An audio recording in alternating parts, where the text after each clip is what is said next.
My name is Howard Wilson Carver. I am a senior accountant with Taft, Coleridge, and Woolwich, a long-established Boston accounting firm. I am 50 years old, and I have risen as high in this firm as I can at all. I specialize in business tax management and am considered an in-house expert on the subject. I make $85,000 a year, plus benefits. I am in excellent physical shape for my age, as I exercise regularly and follow a common-sense dietary regimen. This May, Edith Delaney Carver and I have been married for 26 years. However, I'm not sure we will live to see 27. Edith is what is commonly referred to as an impresario. She organizes and books plays and concerts for major venues in Boston. She is very successful and has been for several years. She is 48 years old and very trim and slender. In fact, she is one of the most attractive women on the Boston social scene. She is very camera-friendly, and her pictures often appear in the society and entertainment pages of our local newspapers. Early in our marriage, Edith and I discovered that we could not have children. There was nothing wrong with me, but Edith apparently had a medical condition that prevented her from becoming pregnant. She took the news stoically, while I was very upset. I wanted kids, and Edie said she did too. We talked about adoption, but for one reason or another, the time never seemed right for it. As the years went by, we thought about it less and less often. When we first got married, I was the sole breadwinner. My modest salary provided us with a small apartment in Needham. We had a hard time at first, but over time my promotions and salary increases took the immediate pressure off, and we began to think about the future. When we found out we wouldn't be able to start a family, Edith, or Edie as I began to call her, decided to get a job. I couldn't blame her. Sitting at home all day doing chores and waiting on me seemed like a pointless endeavor for a bright person like her.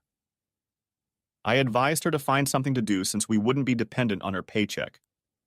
As luck would have it, she found a job with a booking agency.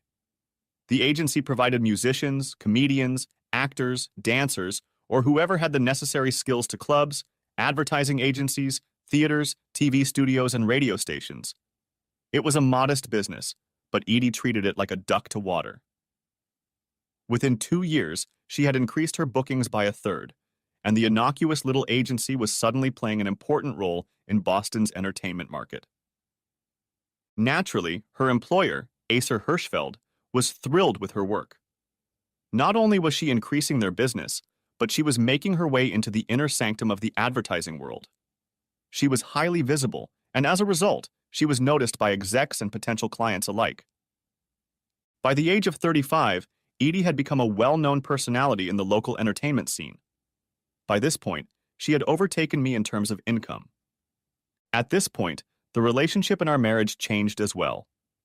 Edie gained tremendous confidence and became the dominant personality in our union. She was the one who decided who we would entertain.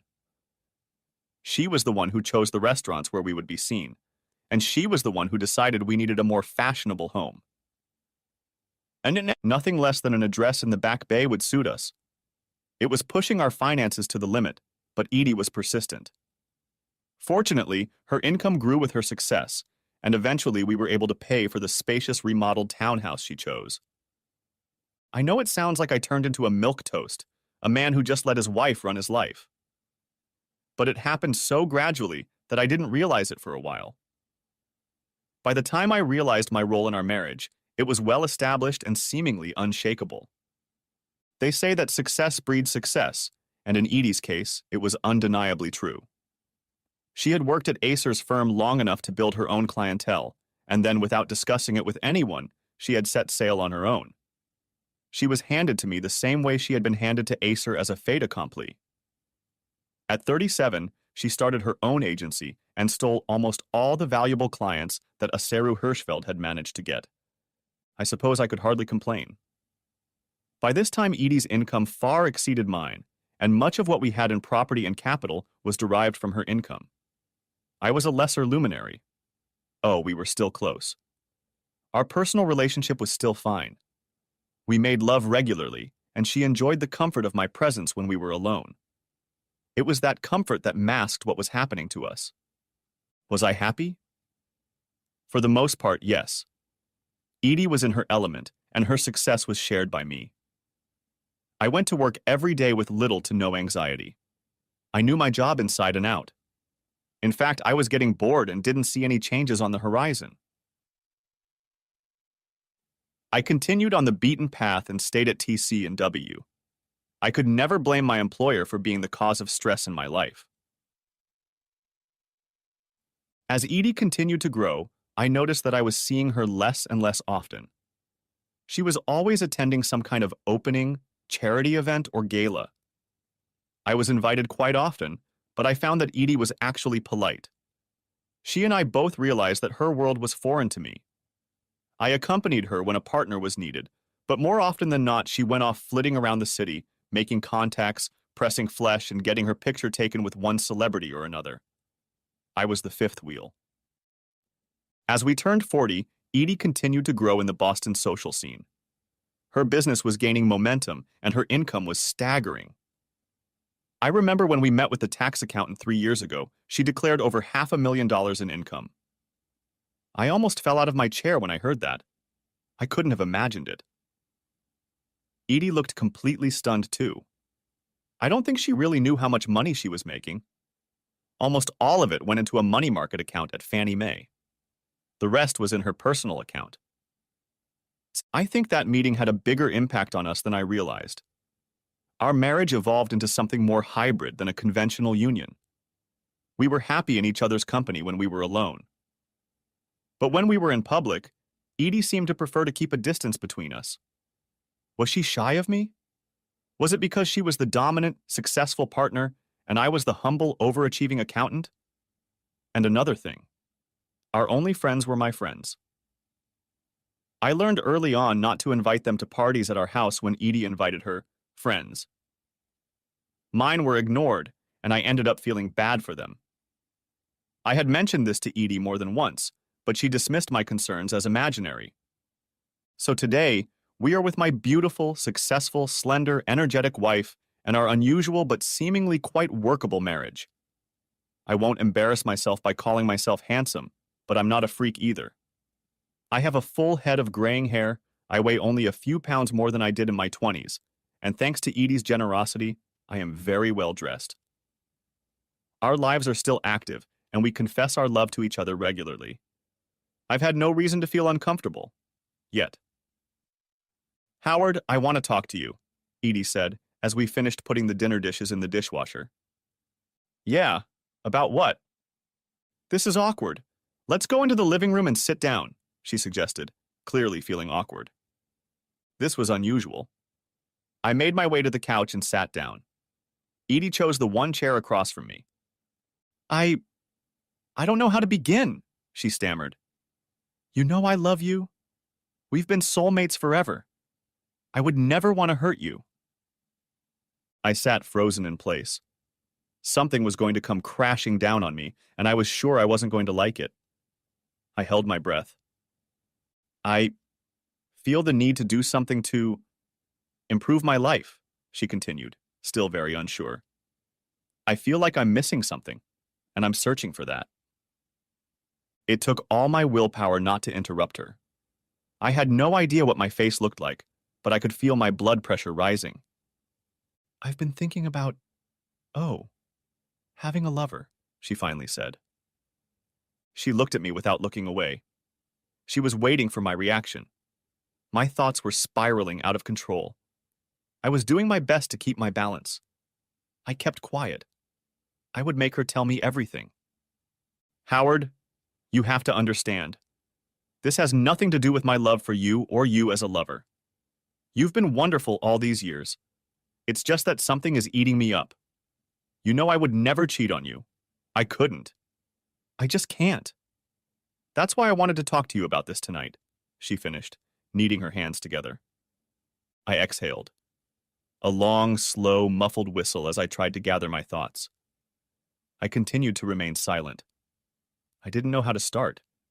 I didn't know how to respond. Yet. I waited. I could see the disappointment on her face. I wasn't acting the way she expected. I have a very deep and strong voice. A quirk of genetics, I suppose. Many people have told me I look a lot like James Earl Jones. More than one woman has told me she feels my voice. Nice vibes, they tell me. I'm flattered. I also know how to use my voice to my advantage. Edie has rarely heard me do that. Finally, I speak up. No, I say quietly but firmly. What do you mean? She asked with surprise on her face. I said no, I repeated, still quiet and in control of myself. Howard, you can't just say no. This is very important to me, she whined. Edith, I said in a calm but firm tone, I will not tolerate infidelity. I have been faithful to you since we first met. When we took our vows in church, I knew I would honor them for the rest of my life. I expect you to do the same. But Howard, she tried again in a pleading tone. No, I said loudly. Don't even try to continue this discussion. You know perfectly well where I stand. I will not change my mind. End of discussion, I said firmly, with a hint of anger. I stood up and looked at her with disdain, mixed with disappointment, then walked to my office. I closed the door behind me. I plopped into my leather chair and leaned my head back. I tried desperately to pull myself together. I was trying to figure out what this meant for our marriage. At the very least, nothing good. At worst, divorce. I stood up, opened my private closet, and pulled out a decanter and a bottle of cognac from there. It had been weeks since I'd felt the need for a strong drink, but now was just such an occasion. I breathed deeply, trying to stabilize my condition again. I tried to look back and remember if I had any hint of it, but of course I couldn't think of anything at that moment. My mind was too cluttered with the here and now to remember anything important, much less any subtlety I might have missed. The most I was capable of was going over the highlights. She wanted to take a lover. No matter what she said, she wanted to have a cuckold with me and do it with my permission. That wasn't going to happen. But it made me wonder. Had she already cheated on me and now wanted me to agree to something that had been set up previously? I didn't know. How was I supposed to know? And what was it really? Was it a better man or variety or a need to feel young again? Or was she setting me up for something else? If so, what was it for? I was in a unique situation. If we were divorced, I would be the beneficiary. Her income far exceeded mine, and I would be the injured party. She would likely be owed substantial alimony in my favor. It didn't make sense. Why would she risk it? What about her reputation? How would a messy divorce and nasty rumors affect her? It just didn't make sense. Sipping my brandy, I began to relax. Strangely, I wasn't as upset about her attempted betrayal as I'd expected. Why? Had I really seen this coming? I didn't think so. Had we drifted apart and I hadn't noticed? Maybe it had something to do with my low status compared to her celebrity? Maybe I was pulling her down in my thoughts? I couldn't answer any of these questions. Gradually, I realized that anger was boiling up inside me. She was treating me with contempt. She had assumed that I would accept her offer, or at least, be prepared to discuss it rationally. It's unlikely she expected my unconditional refusal. In retrospect, it was the right reaction. No. Sitting back in my chair, I began to plan my response beyond a direct rejection. This wasn't over, I was sure. She would plot another attempt, or at least a distraction. I wanted to be ready. Edie had shaken my trust in her.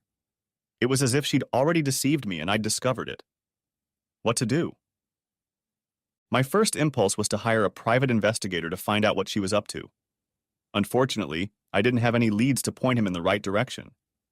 Perhaps I was putting the cart before the horse. I needed to do an internal investigation first. If there was one thing I could count on, it was that Edie wouldn't be home for more than one evening this week, and I could be in the house for a few hours. That would give me a chance to look for clues to her plan. In the meantime, I needed a strategy to throw her off balance. It was pretty simple. I would move my stuff into the guest bedroom, while she would sleep alone. That should upset her. It was still early, not quite 9 o'clock. I left the study and headed to the hall closet to grab a windbreaker. Edie was nowhere to be seen. I walked out the front door and headed out for a walk. I needed to clear my head, but I wanted to get out of the house even more. My anger was now joined by sadness. The more I thought about it, the more I wondered if this could be the beginning of the end of our marriage. A marriage that I thought was strong and fulfilling. I didn't want it to be, but I hadn't been paying attention to where I was going, but I finally realized I was many blocks away from our house. I calmed down enough to think through the circumstances and plan my actions. What I wasn't sure of was my behavior while Edie and I were together. I had a few options.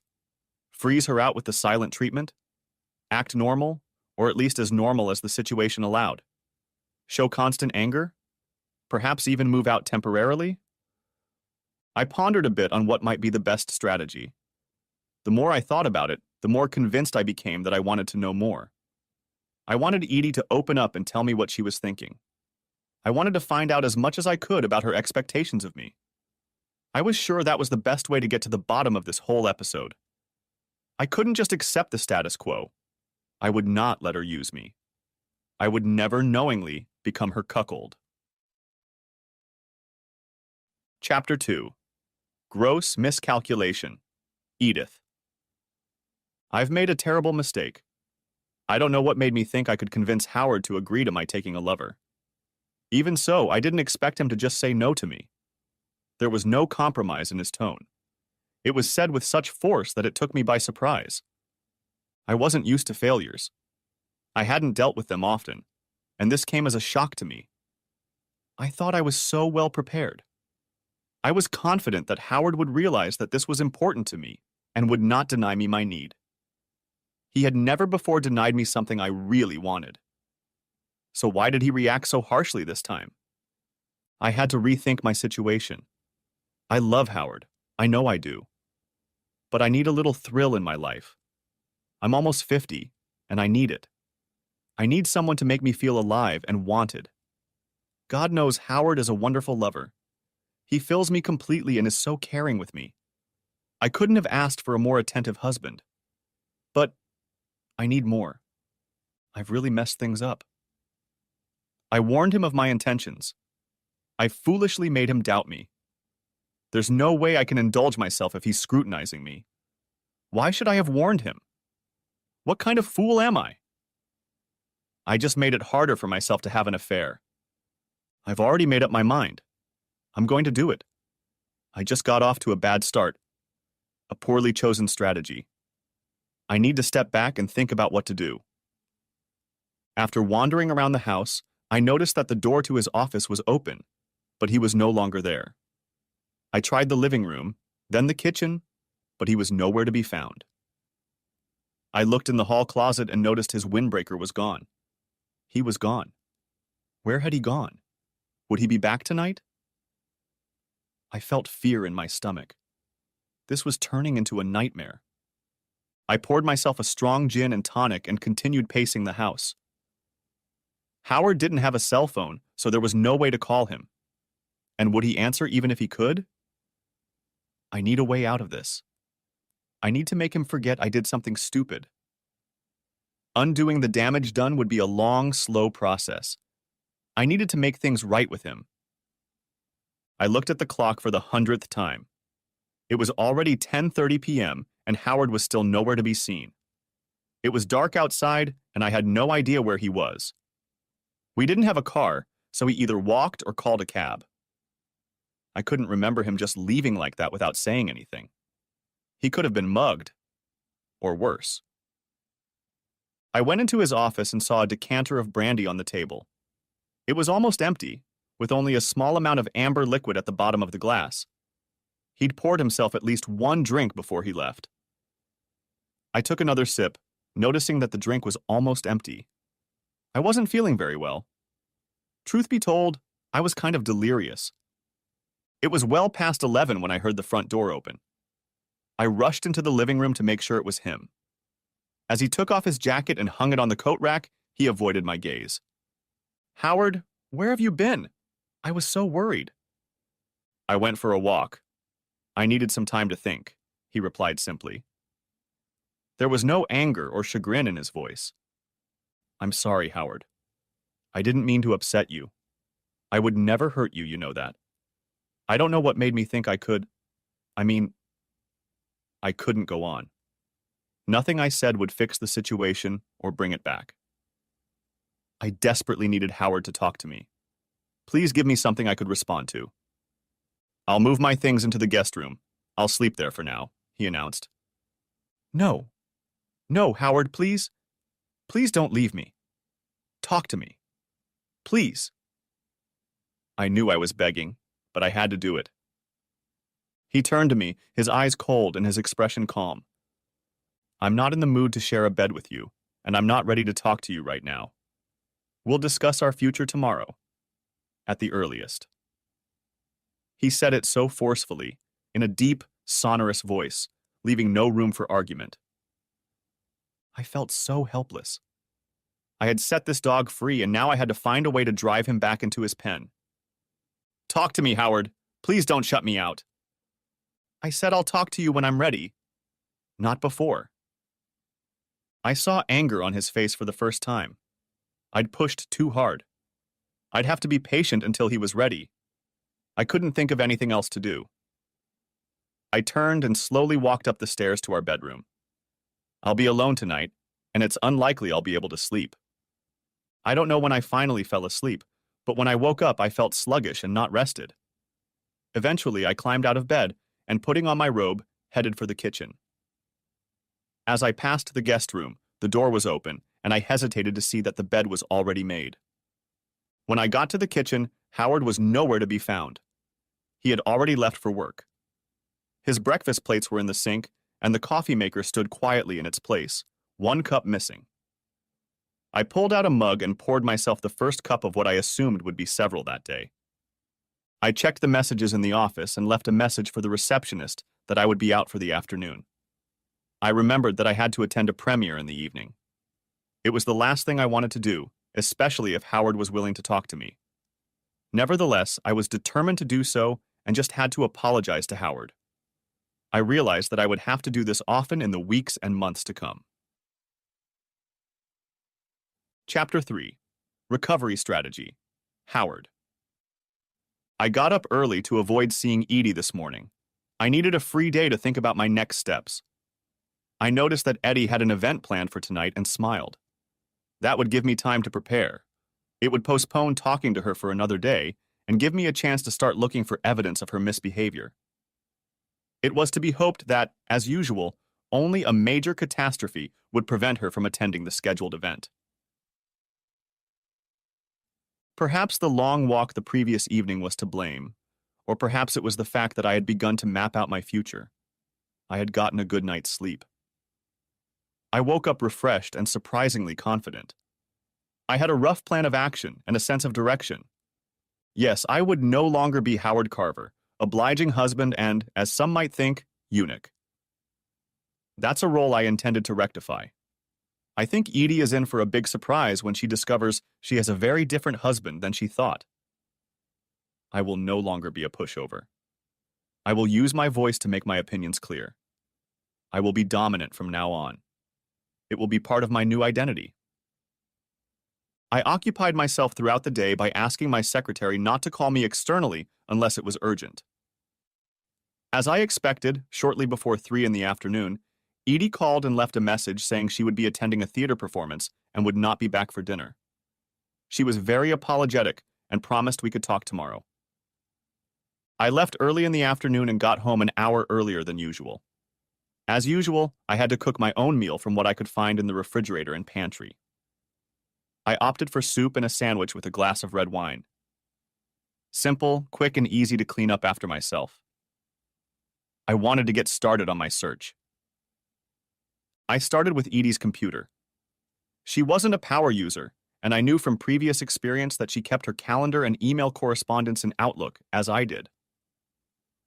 I was surprised to find that she had password-protected access to the operating system. I had no idea she knew how to do this, but nevertheless, some form of protection was provided. I wondered why. I tried several obvious passwords, but to no avail. I knew she only had a general understanding of computers and I suspected that any password would be simple or memorable. After going through all the possible options, I sat back to think. As I stared at the screen, I realized that the monitor was on a desktop stand. I lifted the front edge of the notepad and found a small note with 4 alphanumeric 8-digit codes. I tried entering the last one, and the computer obligingly let me in. I opened her mailbox and found nothing in her inbox. She had created several files, and they all appeared to be related to her business. I began methodically going through each one of them to find something interesting. It was a tedious endeavor, but I took it on. Eventually, I opened the file labeled Jeannie and found a series of emails addressed to someone named Jeannie. I started reading them, as it was a completely different type of correspondence than all the other files. It was almost like a diary. She was sharing her experiences, opinions, and hopes with another woman, I realized. As I read, I was surprised at how candid she was in these messages. She talked about her life, about me, about her social and business contacts. To start, I read 5 messages and then paused. I reflected on what they contained. She was expressing a longing for some stimulus in her life. She was professing her love for me, but hoping that something interesting would come along that would stir up her world. That something remained vague until last night, when she revealed exactly what she had in mind. I kept reading Ginny's posts. It was almost like listening to a therapist. Unasked questions were answered as if the therapist was right there with her at that moment. Upon closer examination of the file, I noticed that there were no incoming messages, only outgoing messages from Edie to Ginny. Had she really deleted her inbox? I checked the deleted messages file, but found nothing.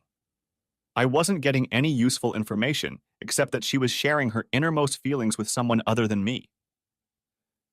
I methodically read through the messages in the file for over an hour until I came across one that stopped me. It was labeled Family, and I couldn't believe what I was reading.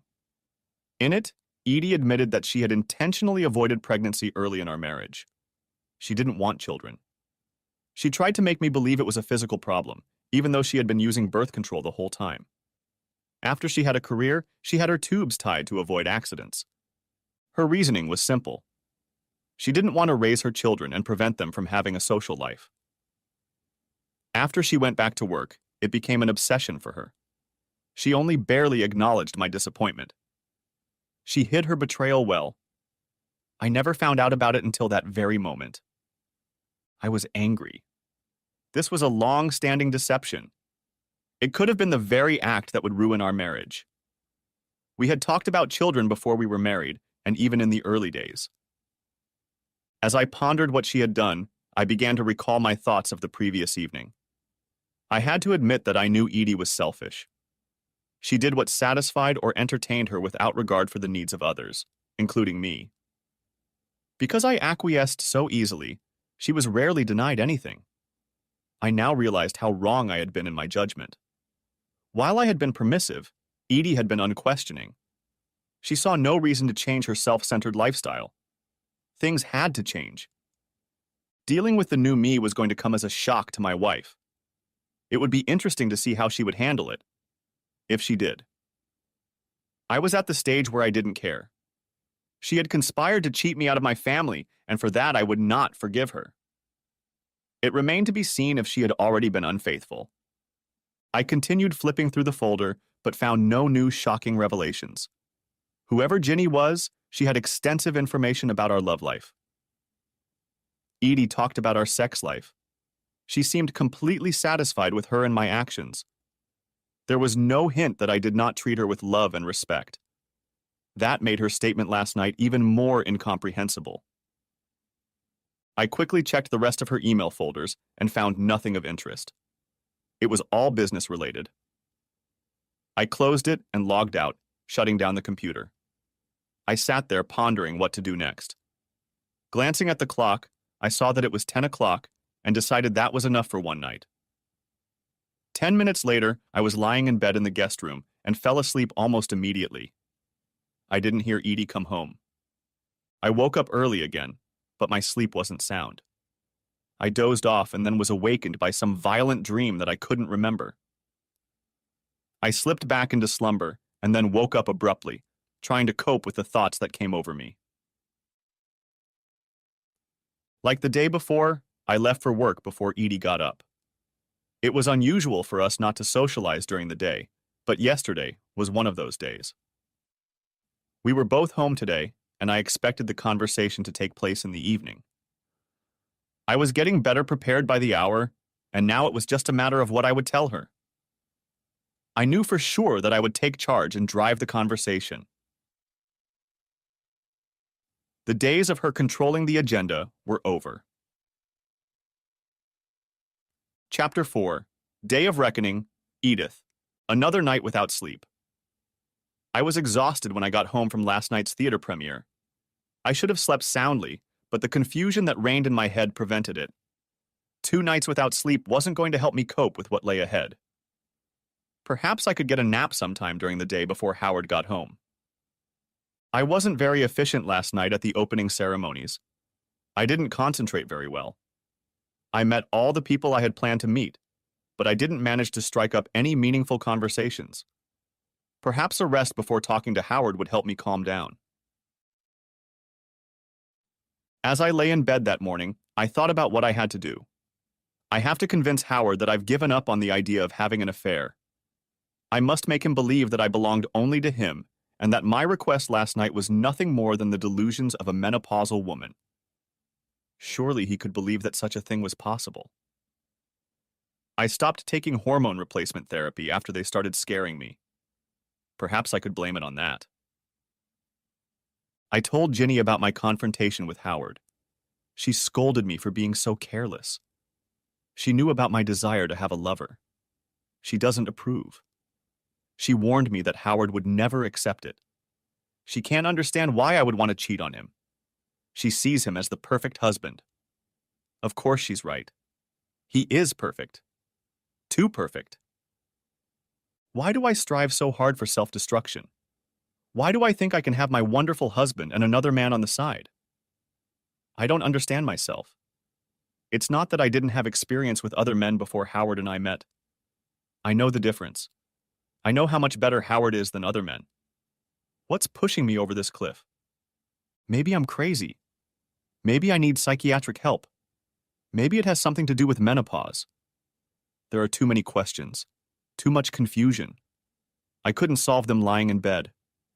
It was time to get up and take a shower, eat something, to think about what I want to say tonight. Be ready. Don't let Howard get the upper hand again. I made it through the day. After lunch, I laid down and slept for almost 2 hours. I felt better, but I felt like my nervousness was at rock bottom. I wasn't calm at all. If I couldn't pull myself together and calm down, talking to my husband in the evening would become even more difficult. By 5:30, I decided to make myself a strong gin and tonic to calm my nerves. Howard arrived at his usual time, just before 6. I waited for him in the kitchen. I had prepared one of his favorite dishes. I wanted him to be in the best mood possible. Despite the drink, I was still not myself. I'd have another drink when Howard had his usual glass of wine. I heard his footsteps in the hallway. "Hey, Howard!"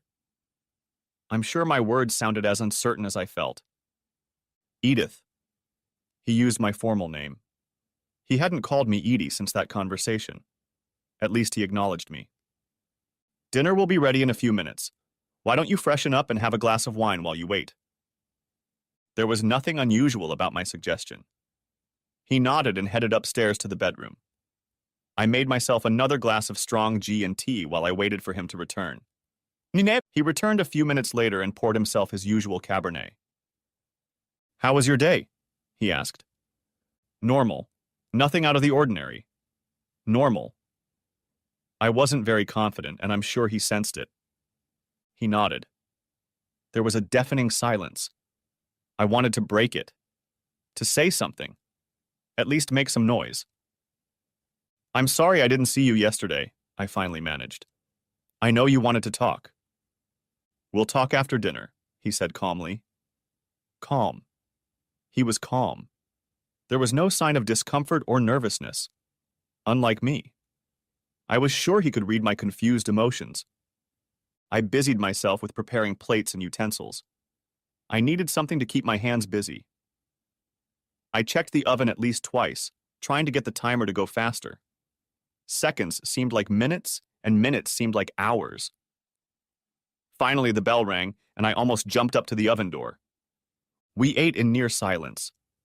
I made a couple of remarks about last night's opening, and Howard nodded politely. He said something about a meeting with the vice president at the end of next week, but I didn't understand what it was about. I couldn't concentrate. His outward calmness was maddening. How could he be so calm when I was so distraught? Finally, the meal was over. We cleared the table and put the dishes in the dishwasher. It only took a couple minutes to wash and dry what didn't belong in the machine, and we were done.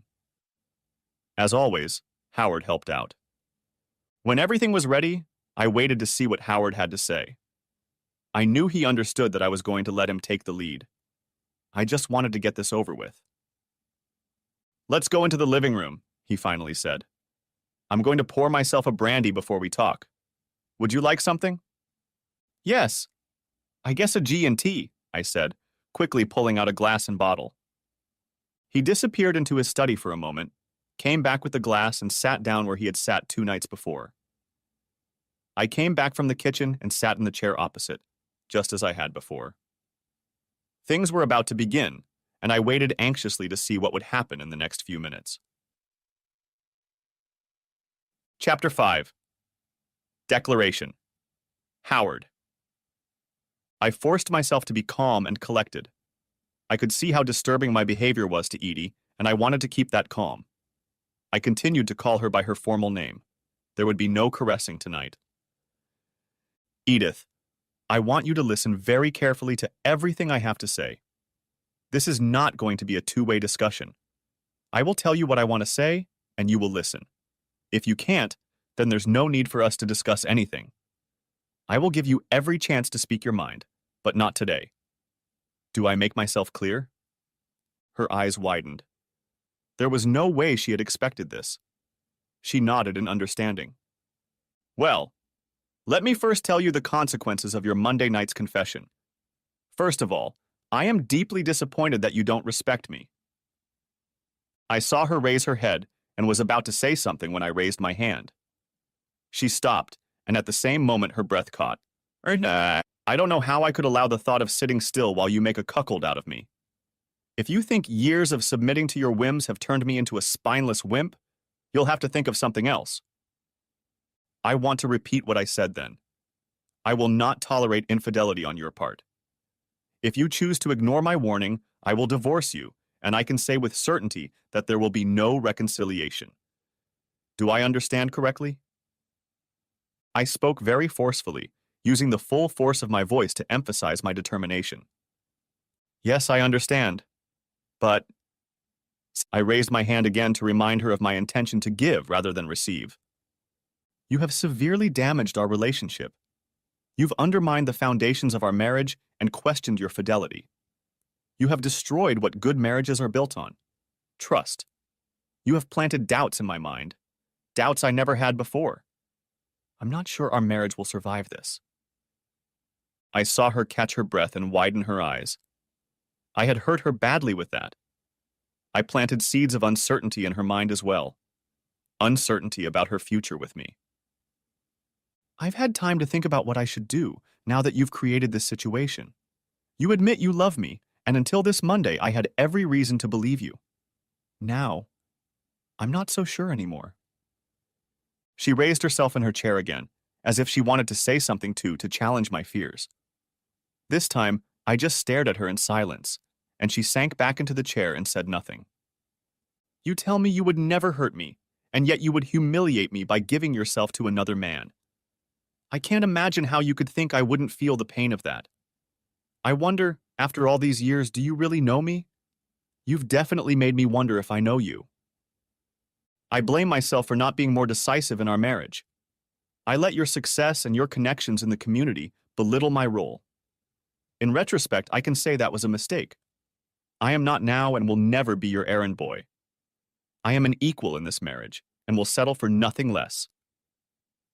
I realize, Edith, that you are selfish. You think of yourself first and foremost to the exclusion of everyone else, including me. Are the people you socialize with real friends? Can you count on them when you really need them? I want you to think about our old real friends, Edith. Where are they? Do you ever think of them? I know the answer to that, of course. I keep in touch with most of them. I'm welcome in their homes. Have you ever wondered why we don't entertain them anymore? Because they don't do you any good? I let that shot soak in before continuing. I could see the perplexed and hurt look on her face as I continued this relentless attack. If this marriage continues, and I mean if, there must be a change in your attitude toward him. I will resume attending your social events, and I will be treated as your husband, not as something secondary. If you can't bring yourself to do that simple thing, then there's no reason for us to continue. This time she didn't say anything back. I wondered if I had gone overboard with my demands. If so, so be it. We will invite our true friends into our home again, and you will treat them as friends. You must re-establish your ties with these people. They were with us long before you sailed in the rays of your success. Have you ever wondered where I was while you were disappearing to your gala concerts and dinner parties? More often than not, I spent very pleasant hours with these people. And here's something else for you to ponder. It wasn't long before they stopped asking about you. I understand you have another social gala tomorrow night. I will not be attending it with you, as I have a meeting scheduled myself.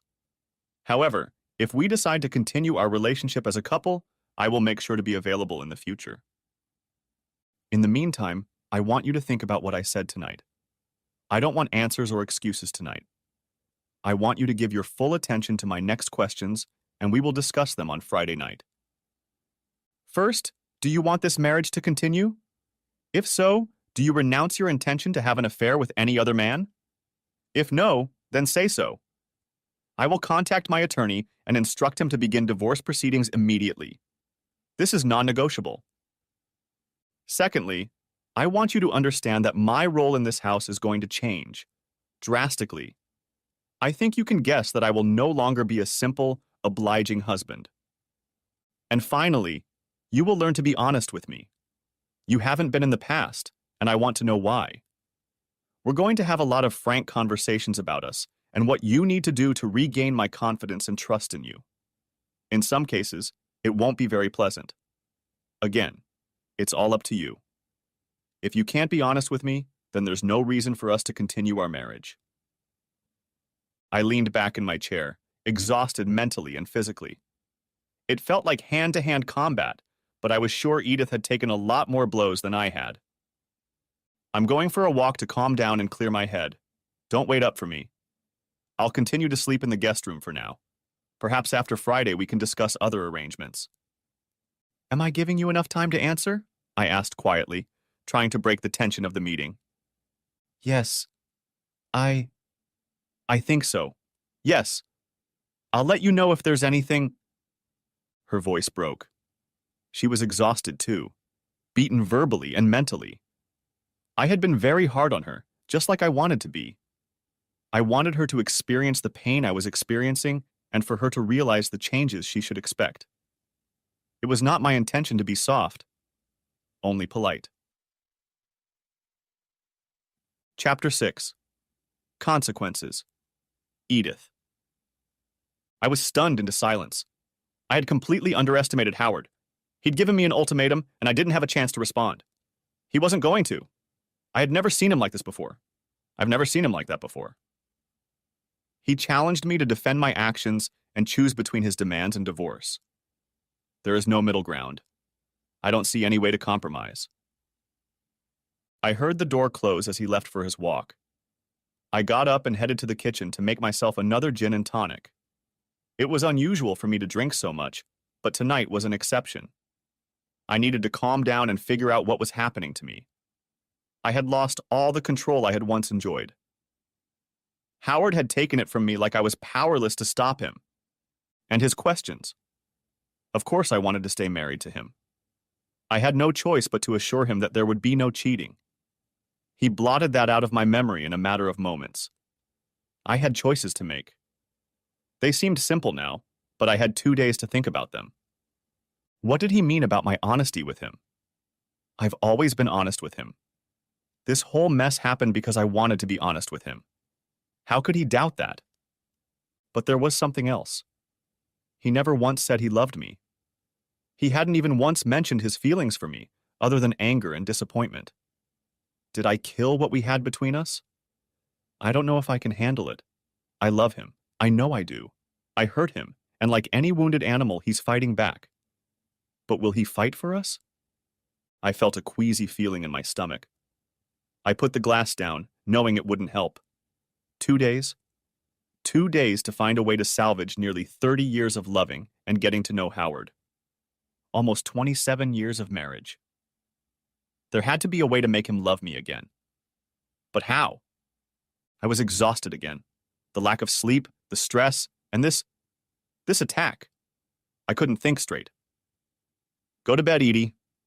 Call Jeannie and set up a meeting with her. Maybe she'll have some ideas. God knows I don't. Then go to bed. Chapter 7. Consequences. Howard. When I left the house, the air was warm and the sky was still brightening. I could feel the fresh breeze from the river as I walked towards the common square. I was breathing more calmly now. The worst is over, I thought.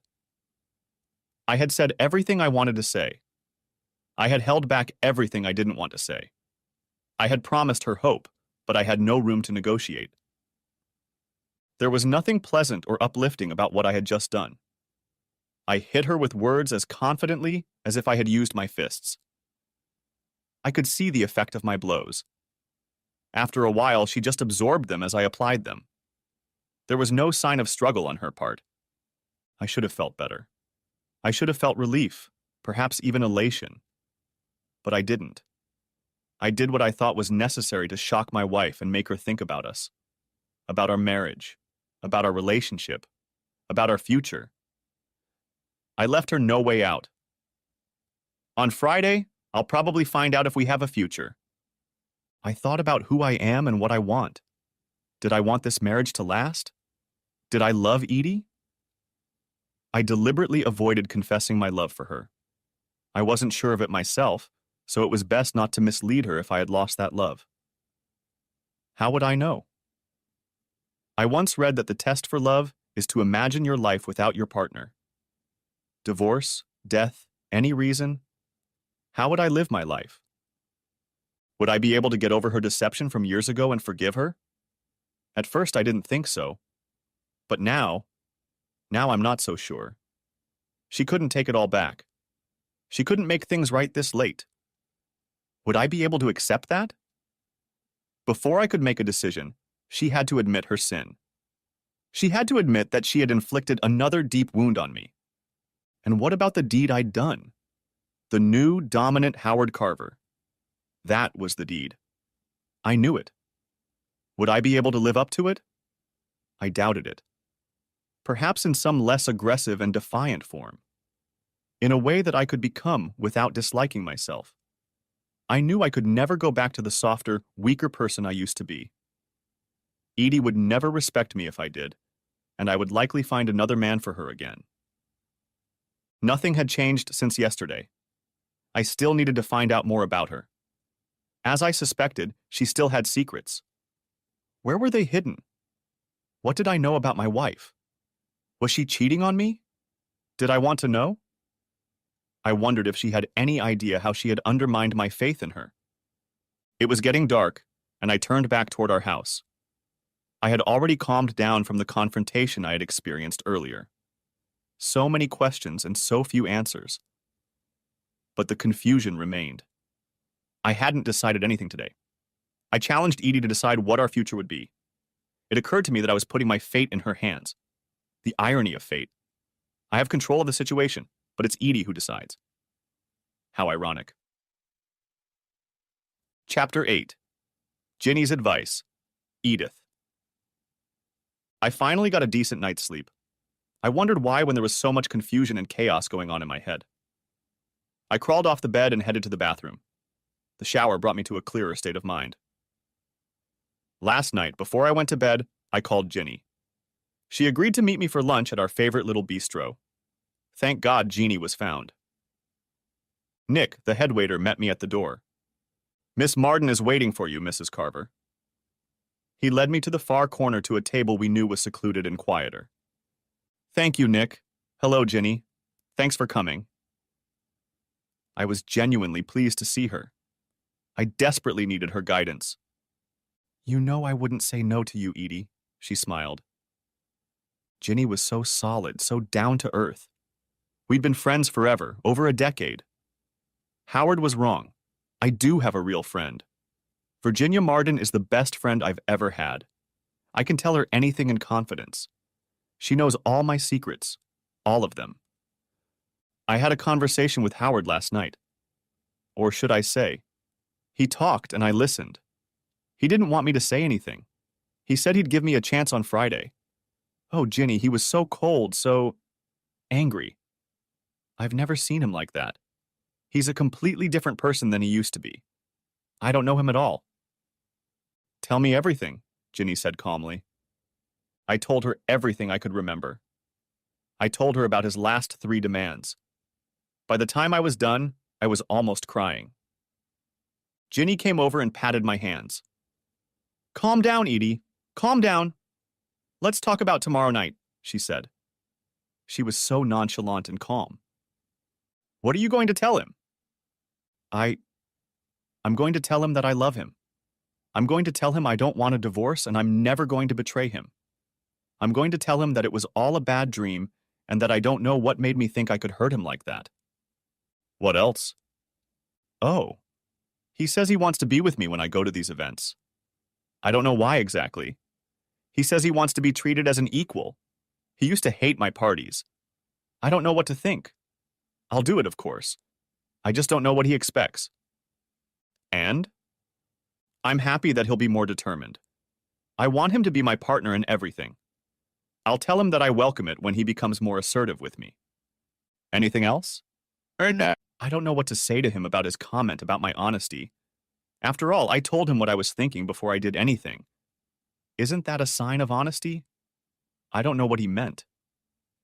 And you don't know? Think hard, Edie. Isn't there something you're most afraid to tell him? Ginny looked at me with her most penetrating gaze. I couldn't understand what she was getting at until... yet. Oh my God, I can't tell him that. It would kill him. It would end our marriage right then. I can never tell him. I went into panic mode. What if he already knows? He can't. You're the only person who knows. You wouldn't tell him. How can he know? I don't. But it's a dangerous game you're playing. He didn't bring it up because he thought it might be interesting. He has something on his mind. From your description of last night, he was very specific and very prepared. He must have a reason for making it one of the big 3. Maybe he thinks I'm already having an affair. Maybe? Can you take a chance? I don't think I could bring myself to tell him. It would ruin us. Then I'd have nothing left. You've really ruined everything, haven't you, girl? There was no hint of humor in Ginny's eyes. I nodded. She was right. It was entirely my fault. What am I supposed to do? I can't lose him. I just can't. Ginny sat for a few moments, sipping her coffee and thinking. Well, keep in mind that this advice is free, and you know what they say about advice being worth what you pay for it. Again, there was not a hint of a smile. Putting myself in your shoes, I would tell the truth, the whole truth and nothing but the truth. I would withhold nothing. That way, you wouldn't be able to stumble. Second, I would seek professional help to try to understand why you decided you needed to have an affair. I had an experience with a psychiatrist when Nels left me.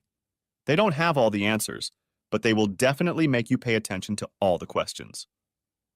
Third, I would suggest that you both seek marriage counseling. You will need it regardless of how tomorrow's conversation goes. That is, if you're still together. And finally, Howard seems to be tired of being in the background. I think he deserves to be an equal partner in your marriage, even though you make a lot more money than he does. I don't think your income matters unless he feels humiliated about it. Howard is a wonderful man.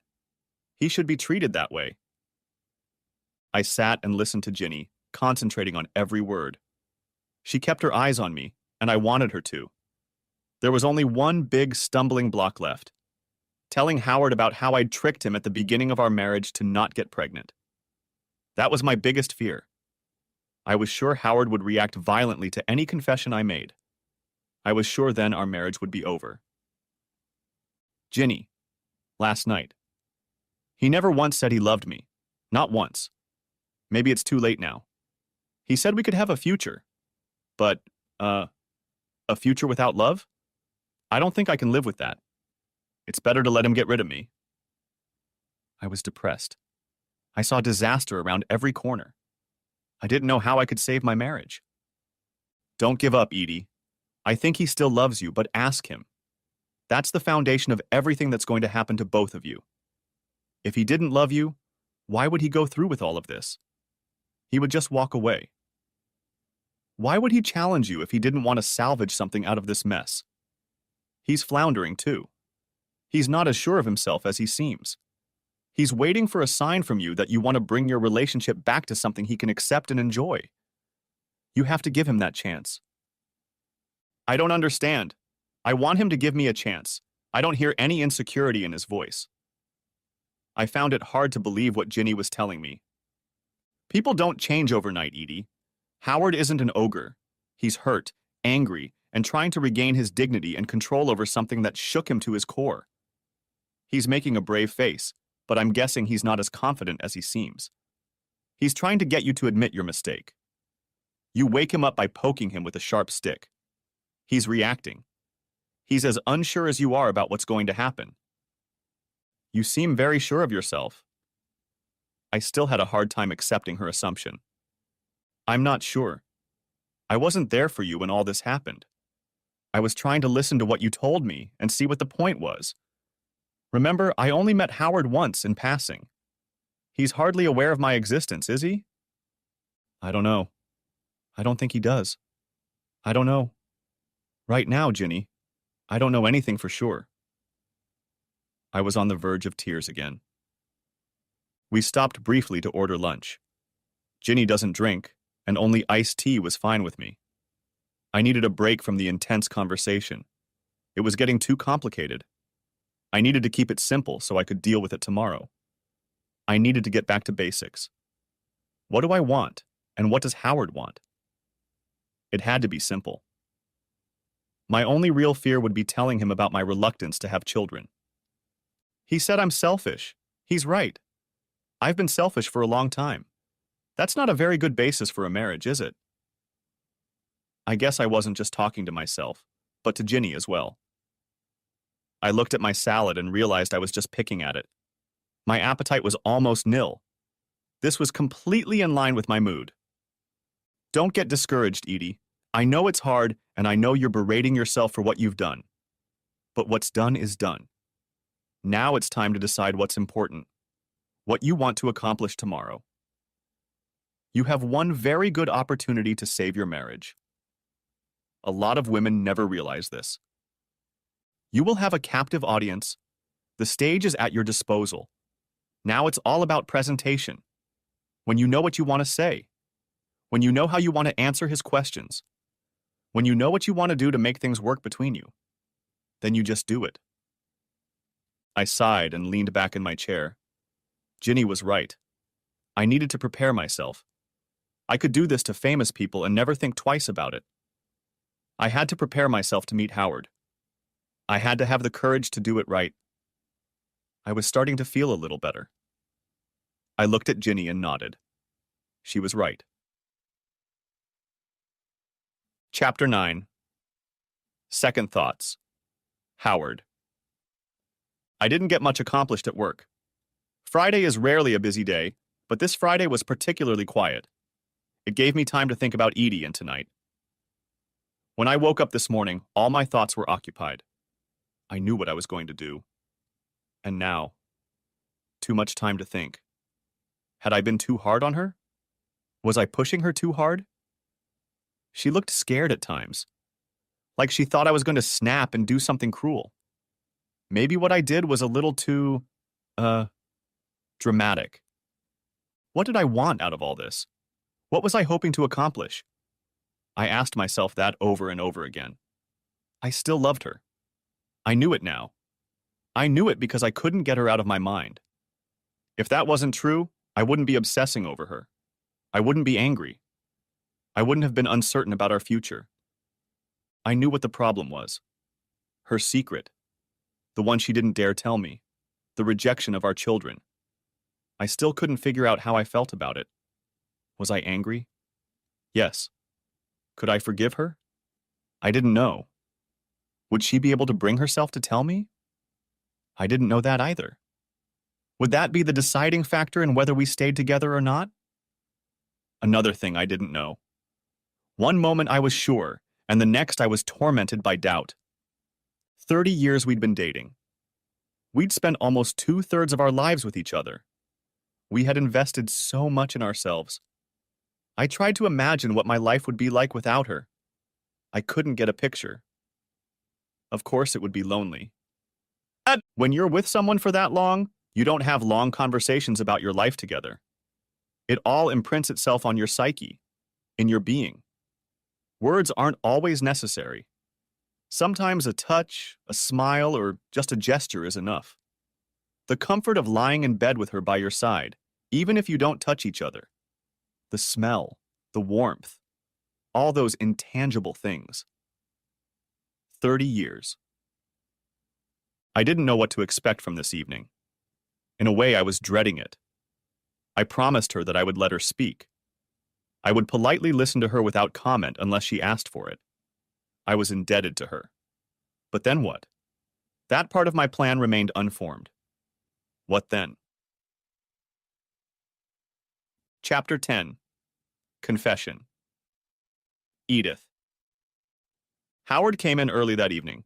He came home just after 5. I didn't know if I should be worried or not. I was a ball of nerves as it was. This sudden change in his habits was another thing to worry about.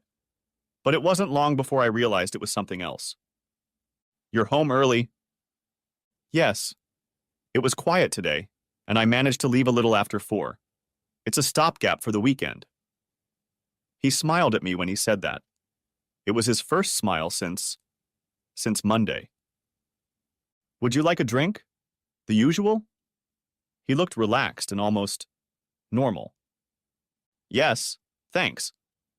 He did my usual G&T, but didn't bother pouring himself a glass of wine. I'm going to go change. He smiled again, turned and headed upstairs. He was back in less than 5 minutes. He was wearing a new golf-style shirt, jeans, and loafer slippers.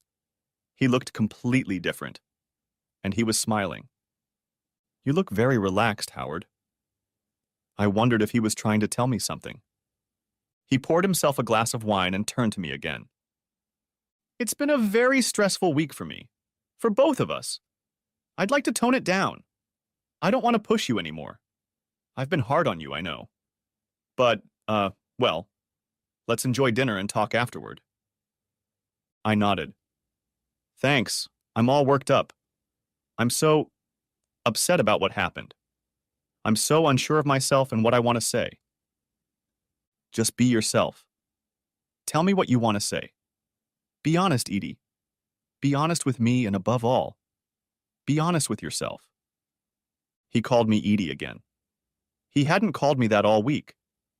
Maybe everything would be okay. But it was again. The question of honesty. The one issue that I still hadn't decided how to resolve. I made another one of his favorite dishes, and he acknowledged it. We talked a bit during dinner, and that helped me get a grip on myself. I wasn't looking forward to what was about to happen. More than that, I was dreading it. Talking to Ginny helped, but I still couldn't imagine how this was going to turn out. I didn't take a second drink. I don't think I could have held back. I needed all my wits about me. Alcohol is just false courage. Ginny taught me that. She was an alcoholic, a recovering alcoholic. It cost her her marriage and her relationship with her children. It was a very high price to pay. I met her shortly after she joined AA. I admired her courage. She blamed no one but herself and knew it was an illness. She dealt with it. I had no such excuse for my behavior. I was selfish. It all came down to that. I always cared about what I wanted. I was as blind to that as Ginny was blind to her alcoholism. Howard's harsh words shook me up and forced me to admit that I was selfish. But I could change. I knew I could change. It wouldn't be difficult. I just needed to be more considerate of others. I could do that. I would do it. Finished with the dishes, we walked to the living room and sat where we had sat Wednesday night. Now it was my turn. How to get started? I took a deep breath. Howard, I want to apologize first. I want to apologize for hurting you and for being stupid enough to think you would accept my alleged behavior. I don't know what I was thinking, but it was unreasonable. Worse, I don't know what led to it. It certainly wasn't you. I didn't think for a moment that you were anything more than a superb lover and a deeply caring person. Perhaps after all these years I've taken it for granted. Perhaps I was so used to your love and support that I didn't appreciate it as much as I should have. I don't know, but I need to find out. You were wrong to say I don't have a true friend. I do have one. Virginia Marden. Ginny is my closest friend. After you, of course. She's my confidant. Someone I can talk to without fear of it being passed on as gossip. Someone who has been through wars and can be honest with me. I appreciate her advice. I should have listened to it. She told me I was crazy to even think about having an affair. She told me you were the perfect husband and I should value that above all else. She told me that if you found out, I wouldn't be able to control the consequences. Of course, she was right. I thought that if I told you my intentions, you would understand me. I didn't want to go behind your back. I didn't want to deceive you.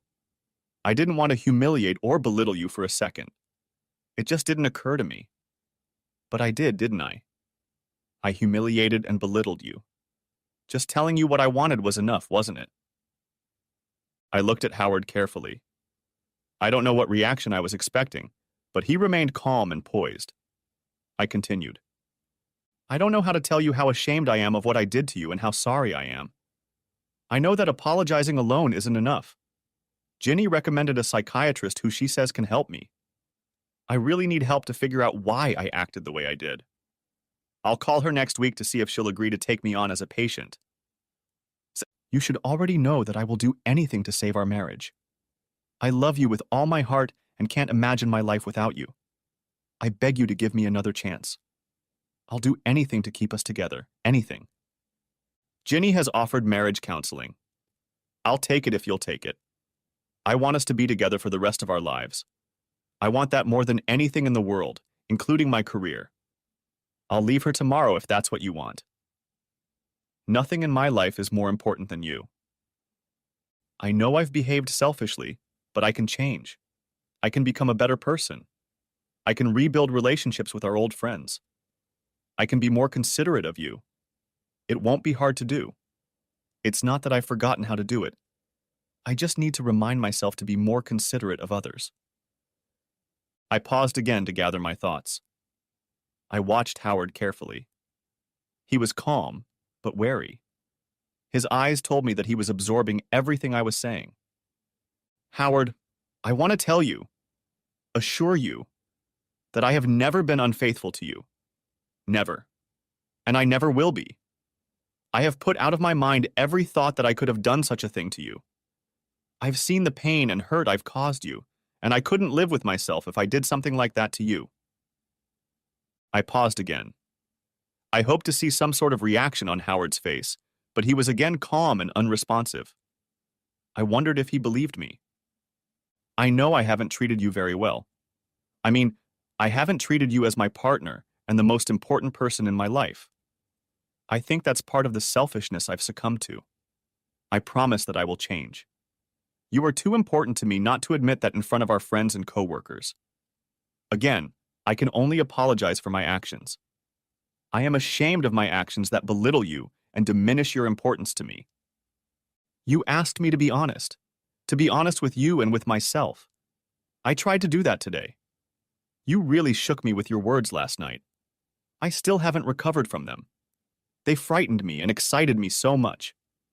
It took me a long time to realize all the things I did to you. Not just my stupid idea of infidelity, but everything else. It hurt me to find out you were right. They were things I didn't want to know about myself, things I didn't want to admit to myself. I tried really hard to be honest with you. I don't know what else to say. I didn't lie to you today. I have never been unfaithful to you, and I don't intend to. I recognize my shortcomings as a wife and partner. That's something I can change. I know it's something I have to change. If I have nothing else to say, I will only say that I love you. I love you with all my heart. I love you the same way I've loved you since the day we met. That hasn't changed, and I don't think it ever will. First of all, I need to know that you still love me. I just don't know what else to say. I finished. I had said everything I could think of. I answered his questions, his demands. They couldn't doubt that I was sincere. Once again, I was exhausted. I had held back my emotions and let them spill out over the last few minutes. I wasn't crying anymore. I'm not a crier, I knew, but the tears were over. Now all that was left was to wait for Howard's decision. I leaned back in my chair and looked at the calm man who was my husband. His face was covered with his hands, but when he pulled them away, I saw tears. Tears. He was crying. Not sobbing, not wailing, but tears were streaming down his cheeks as he looked at me with the most wistful expression I had ever seen on his face. I'm so sorry, Edie. I believe you. I believe you've been faithful. I believe you want to change. I believe you love me. I believe you're ashamed of what you've done to us. I believe all that. But I don't believe you've been honest. I gasped. What did he mean by that? I saw him react to my shock. There's something you've kept from me for a long time. Something that hurt me in ways I didn't even realize. Something you couldn't bring yourself to tell me, no matter how much you wanted to. Do you know what it is, Edie?